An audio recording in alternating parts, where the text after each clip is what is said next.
Joaquín García Rojas, el papá de Julio César García Valencia. Ya habíamos hablado de él, de todo el periodo que estuvo en la guerra y que comenzando 1903 llegó a la guerra de los...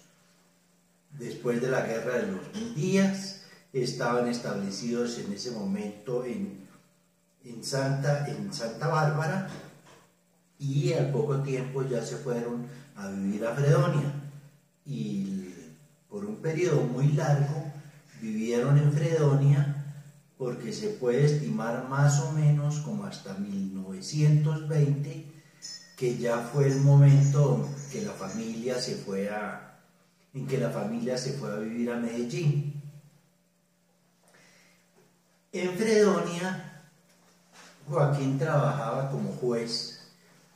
Él no era porque hubiera estudiado Derecho, o sea, era que en esa época el que era como entendido en leyes, le asignaban esos casos de ser jueces. Tenía que ser si una persona de una vida impecable, y en ese aspecto sí Joaquín se destacaba. Él tenía un secretario allá que era un joven de apellido Hoyos, y cuando ya en 1920 se fueron para Medellín, él llevó de ese secretario, lo siguió llevando que viviera en su casa, y los hijos de ese secretario después fueron sacerdotes jesuitas. La narración es: un muchacho que quedó huérfano de padre, Joaquín lo quiso como si fuera un hijo. Cuando se vino a Medellín lo trajo y entrenó como secretario. Este muchacho Hoyos se casó en Medellín y vivía con su señora y 3 hijos en el barrio Buenos Aires, cerca de la Casa de Rosa. 2 de sus hijos se vinieron a la comunidad de los jesuitas de Bogotá y uno de ellos llegó a ser el padre Jorge Hoyos, rector de la Universidad Javeriana. Julio César recibía correspondencia del papá de los sacerdotes donde le comentaba que su hijo estaba en Bogotá, que habían escrito un libro, Héroes de 15 años. Julio César estuvo en la ordenación del padre Hoyos.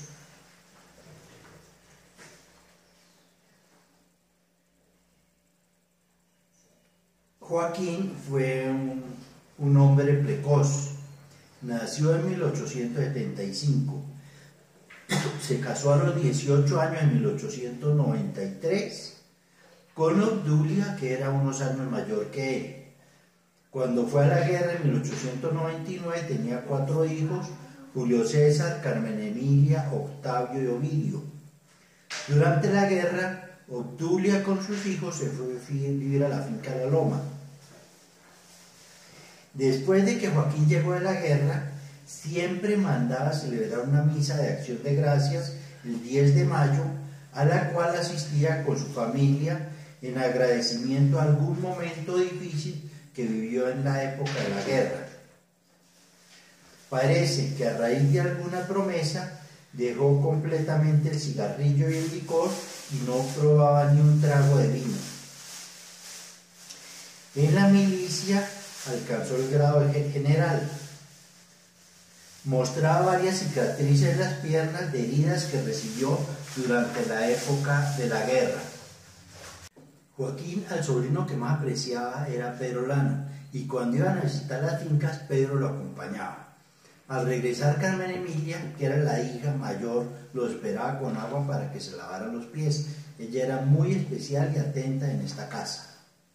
Pedro se enamoró de Carmen Emilia y esto le causó un gran disgusto. Se opuso, prohibió que Pedro volviera a entrar a la casa y le exigió a Carmen Emilia que mientras no fuera mayor de edad, él no le aceptaba ese noviazgo. Carmen Emilia se casó con Pedro al otro día de cumplir los 21 años. Con las otras hijas mujeres fue muy trabajoso para darles permiso de salir a la calle, a cine o a fiestas. Ni siquiera las dejaba salir con sus hermanos, excepto con Alberto León, que era el menor de la casa. Julio César se había venido a estudiar a Bogotá. Los otros hijos varones se fueron saliendo de la casa a irse a estudiar a Medellín.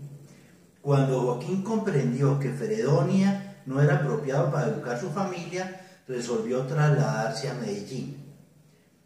¿Cuándo sería ese momento? Ese momento tuvo que haber sido por alrededor de 1920. Carmen Emilia había nacido en 1896, cumplió los 21 años en 1917 y aún vivían en Fredonia. Entonces, más o menos en 1920 pudo haber sido el traslado hacia Medellín.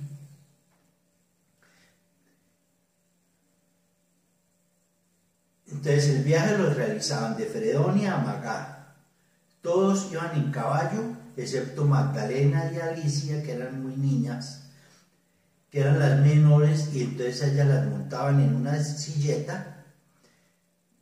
Esto nos lo contó Sor Magdalena. Decían que cuando salieron de Medellín tuvo que haber sido al amanecer porque todo estaba muy oscuro. Magdalena llegó a la estación del tren y entonces Abel le dijo: téngase fino que va a pitar el tren. Y fue tanta la impresión de Magdalena con el tren que ya no se quería subir. Joaquín la tuvo que alzar y la subió al tren. De Amagá cogían tren hasta Medellín. Ana María, la mamá de Joaquín, se había ido antes a organizar la casa de Medellín en una quinta por la playa. El día de recibirlo les tenía lista la comida y la sopa de arroz se le ahumó. En Medellín, Magdalena, de 4 años, entró a kinder y Alicia, de 5 años, entró a primero. Entonces, Magdalena había nacido, no sé, o sea, toca como precisar mejor esas fechas. Magdalena había nacido el 29 de mayo de 1914 y Alicia el 18 de abril de 1913. Entonces, con eso, que Magdalena de 4 años entró a kinder y Alicia de 5 años entró a primero, da a entender que fue en 1918 el traslado de la familia a Medellín.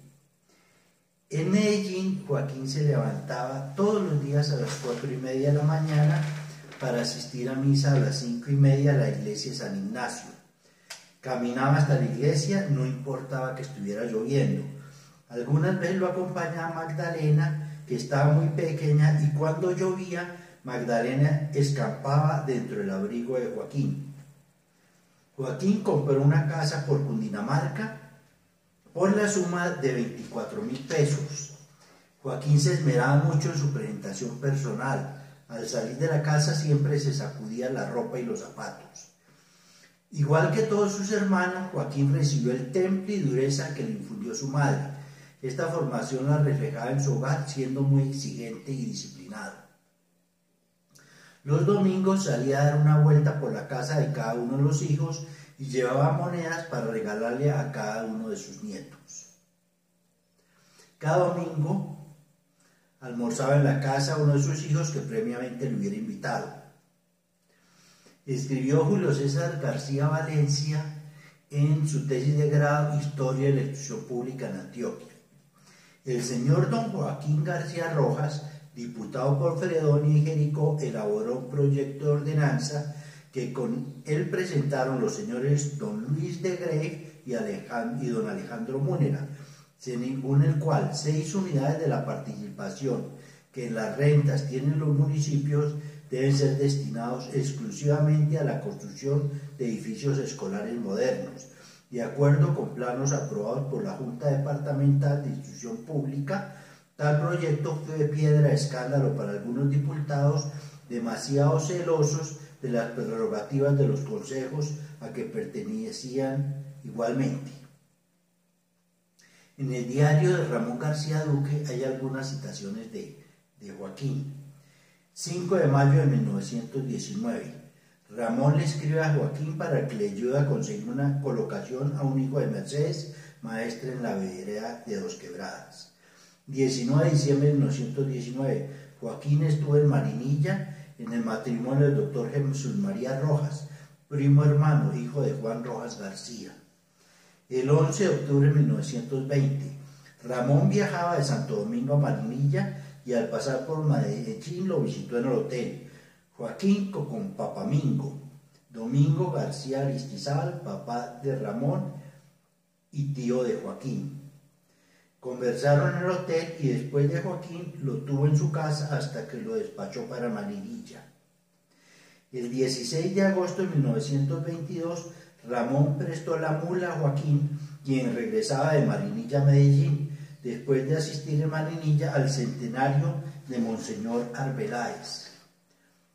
Joaquín hacía parte de la comisión con el arzobispo de Medellín, el gobernador y otras personalidades. 1 de mayo de 1931 se posesionó Joaquín de magistrado. 5 de septiembre de 1937, Ramón fue con Joaquín a conocer la finca que Joaquín había comprado en Sabaneta.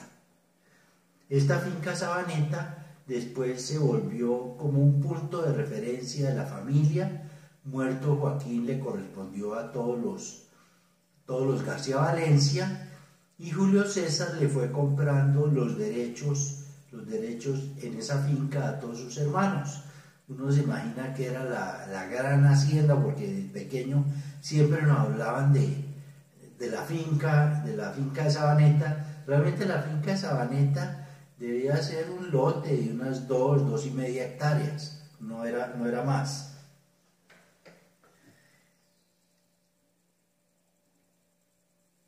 1 de enero de 1938, Ramón con su hijo Domingo fueron a la finca de Sabaneta a visitar a Joaquín y Julio César, que estaba temperando.